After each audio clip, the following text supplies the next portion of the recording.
Lá. Hoje a gente vai mergulhar, fazer uma análise mais a fundo no capítulo 4 do segundo livro de Reis. É um trecho assim, cheio de acontecimentos marcantes, todos girando em torno do profeta Eliseu. Exato. E é um capítulo que mostra muitas faces, né, da fé, do desespero também e, claro, da intervenção divina. Histórias muito humanas, sabe? E a gente vê como Eliseu age nessas situações bem extremas. É verdade. A gente já começa com uma situação, nossa, desesperadora mesmo. Uma viúva de um profeta, cheia de dívidas e o credor querendo levar os filhos dela como escravos. Pesado, né? Muito. E ela diz para Eliseu: Olha, teu servo, meu marido, morreu. O credor veio levar meus 2 filhos e o único recurso dela. Quase nada. Tua serva não tem nada em casa senão uma botija de azeite. Só isso. E aí que entra a parte fascinante, né? A instrução do Eliseu. Ele não chega e resolve com mágica ou dinheiro. Ele fala, vai, pede vasilhas emprestadas para as vizinhas e não pede poucas, não.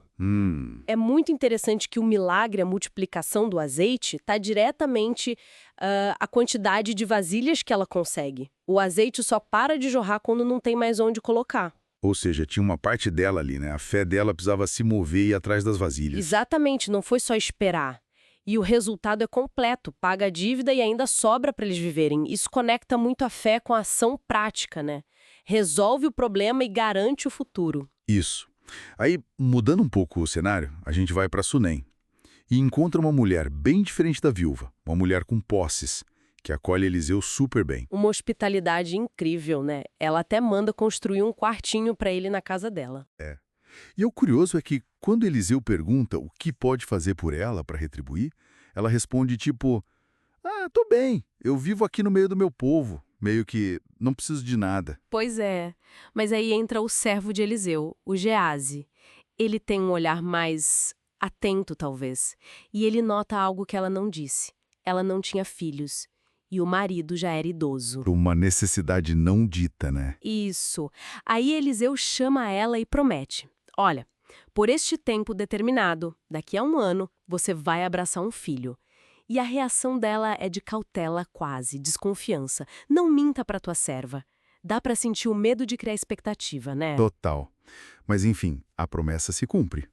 Só que a história dá uma virada bem trágica. É assim. Esse filho tão esperado, anos depois, ele adoece de repente. A descrição é rápida, mas dói. Ai, minha cabeça, minha cabeça. Levou para o colo da mãe e morreu. Nossa, e o que me impressiona demais aqui é a atitude da mãe. É uma determinação silenciosa, sabe? Ela não entra em pânico ali na hora. Ela pega o menino morto, leva para o quarto que era de Eliseu e sai imediatamente para buscar o profeta lá no Monte Carmelo. E no caminho, para quem pergunta, ela diz que tá tudo bem. Que força é essa, né? É impressionante. Mas quando ela chega aos pés de Eliseu, aí sim a angústia vem com tudo. Ela fala, por acaso eu pedi um filho para o meu senhor? Eu não disse para não me enganar? É uma dor profunda, mas misturada com uma fé que ainda busca ajuda onde ela sabe que pode encontrar. Uma fé no limite, mas que age. E o processo para trazer o menino de volta é muito detalhado. Primeiro, Eliseu manda o Gease ir na frente com o cajado dele. Mas não funciona. Essa parte é curiosa. Por que será que não funcionou só com o cajado, né? Talvez algumas coisas exijam a presença direta, a entrega total. Faz sentido, porque aí Eliseu vai pessoalmente. Ele entra, ora e depois se deita sobre o menino. É um contato muito físico. Boca sobre a boca dele, olhos nos olhos, mãos nas mãos. Quase como se transferisse a vida de volta. É muito intenso.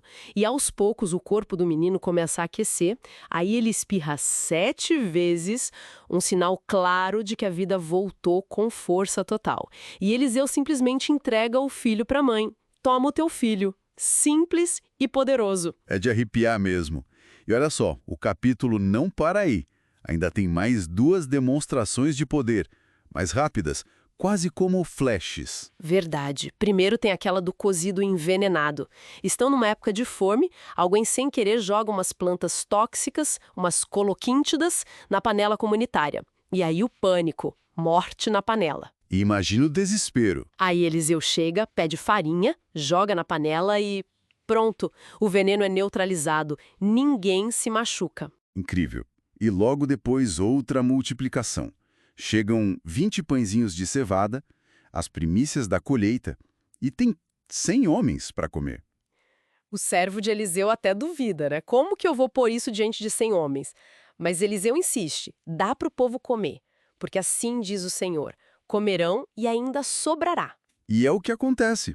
Comem e ainda sobra, conforme a palavra do Senhor mesmo. Exato. Então, olhando para esse capítulo como um todo, o que a gente percebe é Eliseu atuando como esse canal de Deus para resolver crises muito humanas, muito concretas, né? Dívida, falta de filhos, a própria morte, fome, perigo. Sim, é um leque bem amplo. Essas histórias todas exploram muito essa encruzilhada entre a crise e a fé. Mostram a fé sendo testada ao extremo e a resposta divina vindo de formas bem específicas para cada situação. Desde algo silencioso, como o azeite se multiplicando, até o toque físico intenso na ressurreição. E fica uma reflexão interessante, né? O que será que move essa ação tão decidida no meio do que parece impossível? A gente viu isso na Violô correndo atrás das vasilhas e principalmente na Sunamita cavalgando desesperada, mas focada, em busca de Eliseu, em vez de só chorar a perda. Exatamente, como que essa confiança no que não se vê, como ela se traduz em passos tão firmes, tão concretos aqui no mundo real, diante de tanta diversidade. É algo para a gente pensar mesmo.